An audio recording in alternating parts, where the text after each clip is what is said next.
Very good morning to all of you. Now today we will discuss the topic physical and chemical changes, which is of chapter Is Matter Around Us Pure of class 9 chemistry. Okay, now first of all we have to know what is physical change and what is chemical change. Now see, physical change involves a change in the physical state of a substance by changing either the interparticle spaces or interparticle forces of attraction. Physical change में क्या होता है, change होगा, लेकिन किस तरह का change होगा, या तो पार्टिकल के बीच का जो अट्रैक्शन है उसमें चेंजिंग आएगा, या तो फिर पार्टिकल के बीच में जो गैप्स है, वॉइड्स है, ठीक है, उसमें इंटरपार्टिकल स्पेसेस उसमें चेंज आएगा, ठीक है। और ऐसा कोई नया चेंज नहीं होता है फिजिकल चेंज में। Now see example, ice when heated, ice को हीट करेंगे what will happen, it will convert into water, and जब वाटर को हीट करेंगे क्या हुआ, it will convert into water vapour, ठीक है। तो वो क्या रहा है, ice is in solid form, it converts when it is heated, it converts into liquid form, and when liquid form is heated it converts into gaseous form. हो क्या रहा है, सॉलिड से लिक्विड, लिक्विड से गैसियस स्टेट में जा रहा है। सॉलिड में क्या होता है, इंटरपार्टिकल फोर्स ऑफ अट्रैक्शन ज्यादा होता है, लिक्विड में उसके कंपैरिजन में कम होता है, और गैस में क्या होता है, इंटरपार्टिकल फोर्स ऑफ अट्रैक्शन बहुत ही कम होता है। और वाइट कहाँ ज्यादा रहेगा, गैप्स कहाँ ज्यादा रहेगा, वाटर वेपर में। गैस के बीच में क्या होता है, इंटरपार्टिकल स्पेसेस आर लार्ज, इसमें क्या होगा, उसके कंपैरिजन में कम होगा, and in solid there are very less interparticle spaces, ठीक है। तो फिजिकल चेंज में इसी टाइप का कुछ चेंज होता है। Now C in case of chemical change, chemical change brings a change in the chemical composition of the matter. These are accompanied by chemical reactions and cannot be reversed easily. लेकिन chemical change जब भी होगा तो पुराने bond का टूटना और नए बॉन्ड का फॉर्मेशन हमेशा ही होगा, ठीक है। इसमें हमेशा एक न्यू सब्सटेंस का फॉर्मेशन होता है। Now see example, silver nitrate, sodium chloride when dissolve in water, solution of this will make AgCl, silver chloride का प्रेसिपिटेट मिलेगा, and along with this we get sodium nitrate. क्या हो रहा है यहाँ पे, this are silver nitrate and sodium chloride will give silver chloride and sodium nitrate. होता क्या है, यहाँ किसके किसके बीच में बॉन्ड का फॉर्मेशन है,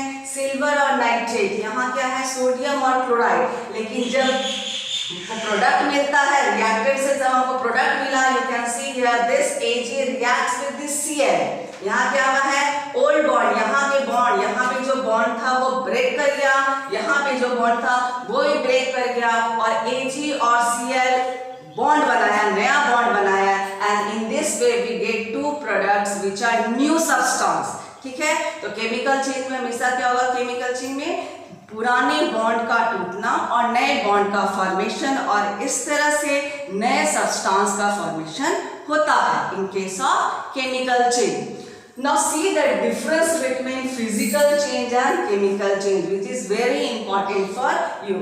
Now first, it is of temporary nature. Temporary nature का है means इसको reverse किया जा सकता है कुछ देर के लिए। Now see here, ice जब हम फ्रिज में रखेंगे तो वो आइस रहेगा, क्योंकि वहां पे क्या होता है, टेम्परेचर बहुत कम होता है। उसको यदि हम नॉर्मल टेम्परेचर में ले आएंगे, फ्रिज के बाहर ले आएंगे रूम टेम्परेचर में, what will happen, it will convert into water, ठीक है। उसको जब बॉयल करेंगे, हीट देंगे, सफिशिएंट अमाउंट ऑफ हीट जब प्रोवाइड करेंगे, this will convert into water vapour, ठीक है। लेकिन जैसे ही वाटर वेपर ठंडा होगा, कंडेंस करेगा, again it will convert into water, और वाटर को फिर से यदि उसको फ्रीज कर देंगे या ऐसा जगह जहाँ पे टेम्परेचर बहुत ही डाउन होता है, what will happen, it will again convert into its solid form, into ice. तो ये क्या है, ये एक टेम्पोररी चेंज है, ठीक। Next, it can be easily reverse, इसको रिवर्स किया जा सकता है। अभी आपको बताया, आइस को वाटर में, वाटर को वेपर में टेम्परेचर बढ़ाते जाएंगे तो हो जाएगा,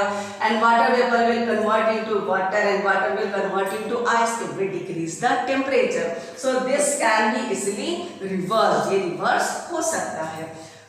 only the physical property of substance change. इसमें क्या होगा, इसका कोई मेन कैरेक्टरिस्टिक चेंज नहीं हो रहा है। This is H2O, this is H2O, this is also H2O। कोई भी इसका जो मेन कैरेक्टरिस्टिक्स है वो चेंज नहीं होगा। Only the physical property of the substance will change. Means एक लिक्विड है, एक सॉलिड है, गैस है, ऐसा ही चेंजिंग होगा, उसका मेन कैरेक्टरिस्टिक्स में कोई चेंजिंग नहीं आएगा। No new substance is form. आपको बताए कोई नए सब्सटेंस का फॉर्मेशन नहीं हो रहा है, खाली फिजिकल स्टेट चेंज हो रहा है। Formula 5 is also H2O, water का भी H2, वाटर वेपर का भी आपको फॉर्मूला पूछा जाए तो आपको बताना पड़ेगा स्टीम बताइए H2O, ठीक है। Formula is H2O। So no new substance is form. Identity of the substance do not change. यदि वो आइस फॉर्म में है तो भी उसका जो अपना आइडेंटिटी था, ठीक है, क्या उसको ठंडा करने का कैपेसिटी। वाटर जो है वो भी क्या है H2O, उसका खुद का जो आइडेंटिटी है, जो उसका हाइड्रोजन और ऑक्सीजन को मिला के फॉर्मेशन होता है, वो जो खुद का आइडेंटिटी वो चेंज नहीं होगा। Energy changes normally do not occur. इसमें कोई एनर्जी चेंज नहीं होता है, ठीक है। कोई भी फिजिकल चेंज है, suppose you are taking beaker में क्या करेंगे, पानी लेंगे, उसमें नमक मिलाएंगे, क्या हो रहा है, we are getting salt solution, ठीक है। पहले वाटर था, नमक अलग था, मिलाए, ये क्या हो रहा है, मिला दिए, ये क्या हो जाएगा, इसमें कोई एनर्जी चेंज आपको दिखाई नहीं देगा। So there is no energy change in any physical change, ठीक है। Now in case of chemical change it is of permanent nature. यही आप देख लीजिए, this example you can see what will happen, we are getting AgCl precipitate. यहाँ पे आपको क्या मिल रहा है, सिल्वर क्लोराइड का प्रेसिपिटेट मिल रहा है। Now this precipitate will not react with this. यहाँ पे ये दोनों रिएक्ट नहीं करेगा।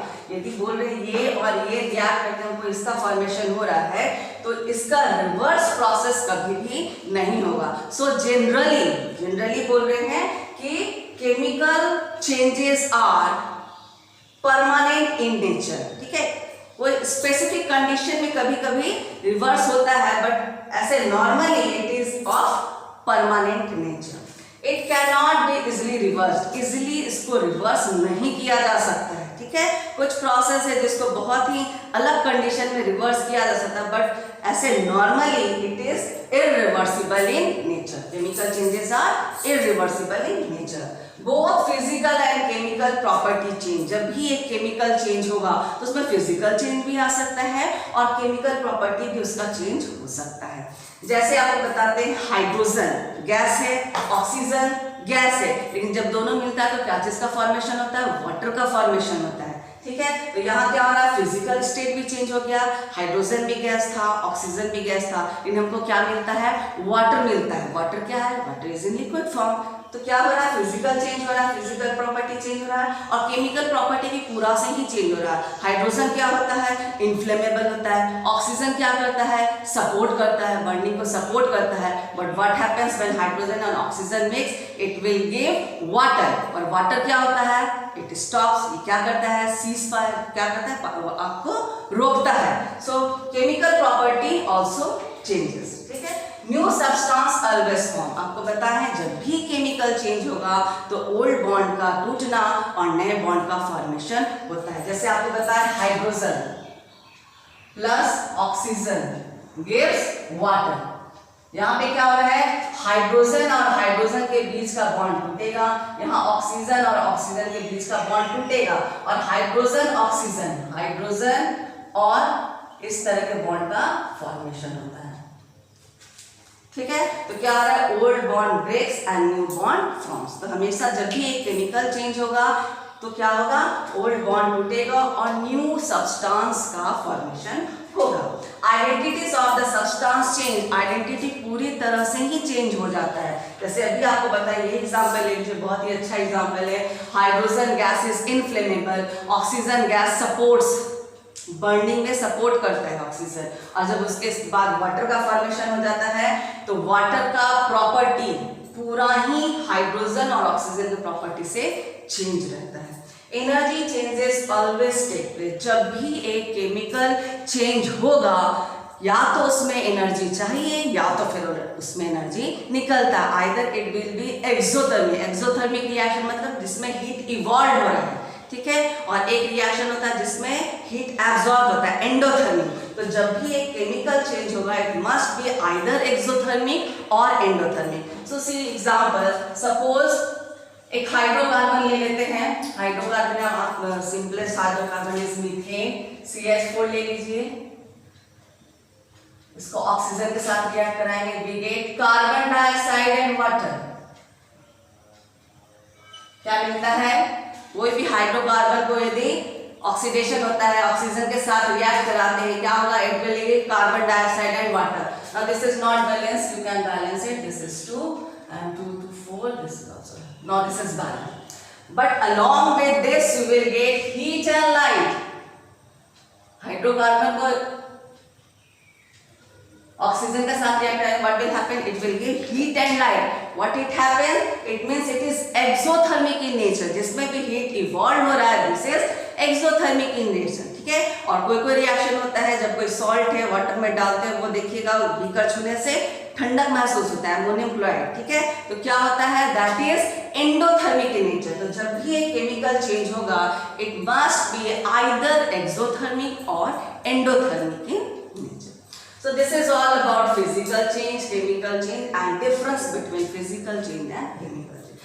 Now if question is what happens when candle burns? Candle यदि burning हो रहा है, burn हो रहा है, तो ये physical change है या chemical change है? या फिर आपको क्वेश्चन इस तरह का आता है कि give one example, एक ऐसा एग्जाम्पल दीजिए जिसमें both physical change and chemical change takes place simultaneously। तो आपका आंसर क्या हो जाएगा, burning of candle।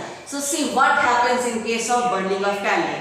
एक कैंडल को यदि आप जलाते हैं तो इसमें क्या होता है, आपको पता है, दोनों चीज होता है, इसमें फिजिकल चेंज भी होता है और केमिकल चेंज भी होता है ना।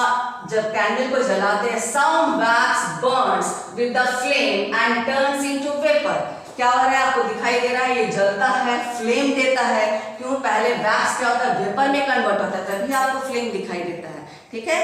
वेपर में कन्वर्ट होगा, इससे चलते क्या होता है, हमको फ्लेम दिखाई देता है, ठीक। और धीरे धीरे क्या होता है, ये डाउन होता है, उसका साइज कमते जाता है। होता क्या है, wax Burns with the flame and turns into vapour. इसमें क्या क्या किसका प्रोडक्शन हो जाता है, कार्बन डाइऑक्साइड निकलता है और वाटर वेपर निकलता है और साइज छोटा होता है। सो दिस इज केमिकल चेंज, ठीक है। वो वैक्स क्या हो रहा है, कन्वर्ट हो रहा है, वैक्स ऑक्सीजन के साथ रिएक्ट कर रहा है और कार्बन डाइऑक्साइड और वाटर वेपर में कन्वर्ट हो रहा है। सम इंप्योरिटी भी रहता है, कार्बन भी कुछ रहता है इंप्योरिटी, ठीक है। तो ये क्या हो गया, दिस इज केमिकल चेंज। लेकिन यदि वैक्स को ले लीजिए, मूंग को पूरा टुकड़ा करके ले लीजिए और एक बीकर में रख दीजिए, ठीक है। क्या बता रहे हैं, मूंग का टुकड़ा करके उसको बीकर में रख दीजिए और उसको हीट कीजिए। तो वैक्स जब था तो किस फॉर्म में था, सॉलिड फॉर्म में था, और जब उसको हीट किए तो क्या हो गया, लिक्विड फॉर्म में आ गया।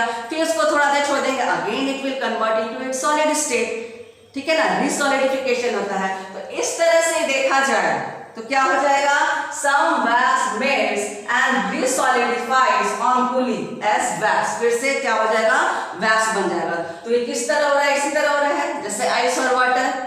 आइस का टेम्परेचर इंक्रीज करेंगे वाटर हो जाएगा, वाटर का टेम्परेचर डिक्रीज करेंगे तो आइस हो जाएगा। यहाँ भी वही हो रहा है, वैक्स है सॉलिड फॉर्म में, उसका टेम्परेचर इंक्रीज करेंगे it will melt, liquid form में आ जाएगा। और जब फिर से इसका क्या होगा, टेम्परेचर डाउन होगा, what will happen, room temperature में भी क्या हो जाता है, वैक्स सॉलिड फॉर्म में आ जाता है, ठीक है। तो यदि इस तरह का हो रहा है then it is physical change. So in case of burning of candle here physical change and chemical change दोनों ही होता है, okay. So this is very good example of physical change, chemical change takes place simultaneously, okay। So this is all about physical change, chemical change and burning of candle. Now for next topic must see my next video.